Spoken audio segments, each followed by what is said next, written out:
وتعلم لغير الدين আলেম হবে, লেবাস থাকবে, কিন্তু শুধুমাত্র যদি দুনিয়ার জন্য আলেম হন, বহু আলেমের কারণে দুনিয়ায় ভূমিকম্প হবে। বহু আলেমকে সেদিন আল্লাহ মাথা নিচের দিকে দিয়ে পা উপরের দিকে দিবে, জাহান্নামকে উদ্বোধন করা হবে। সেদিন আল্লাহ পাক ডেকে ডেকে বলবে, আলেম রে, তোরে তো আলেম বলা হয়েছে দুনিয়ার জীবনে, তোরে মুফাসসিরে কোরআন বলা হয়েছে দুনিয়ার জীবনে, খতিব বলা হয়েছে দুনিয়ার জীবনে, স্লোগান দিয়ে মাহফিলে উঠানো হয়েছে, ঘন্টার পর ঘন্টা অপেক্ষা করা হয়েছে। সেদিন বহু আলেম একটা কদম সামনে দিতে পারবে না, জবাবদিহিতার ভয়ে। সহিহ বুখারীর ভিতরে নবীজি বলেন, মান্নু কিসা হালাক, যাকে আল্লাহ বলবেন পর জবাব দে, এক কদম সামনে দিতে পারবে না। আল্লাহর কাছে আমরা বলি, আল্লাহ তেমন ভালো মুখলেস কোন আলেম হতে পারে নাই। আলিমুন মুস্তামিলুন ইলমাহু, যে আলেম তার ইলম কাজে লাগিয়েছে এমন আলেম হতে পারে নাই। আয় আল্লাহ, দ্বীনের তরে ইসলামের জন্য শহীদ করে নিও। যদি এটুকুন দোয়া কবুল হয়ে যায়, হতে পারে যিনি মাফ করে দিবেন তিনি কে? 15টা কারণে জমিনের ভিতরে ভূমিকম্প হয়। আগামীর পৃথিবী যে আমাদের শাসন করা দরকার, কেন শোনেন। 1 নম্বরে ইজাতুখিদাল ফাইয়ুদ ওয়ালা,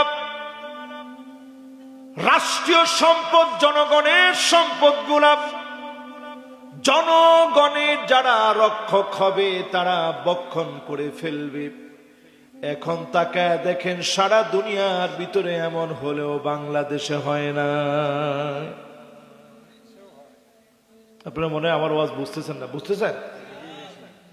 তাহলে বলেন তো দেখি, বাংলাদেশে আমরা দেখেছি নামাজ পড়েছে, ধরেছে বেশ, ওনার নামও ছিল দরবেশ।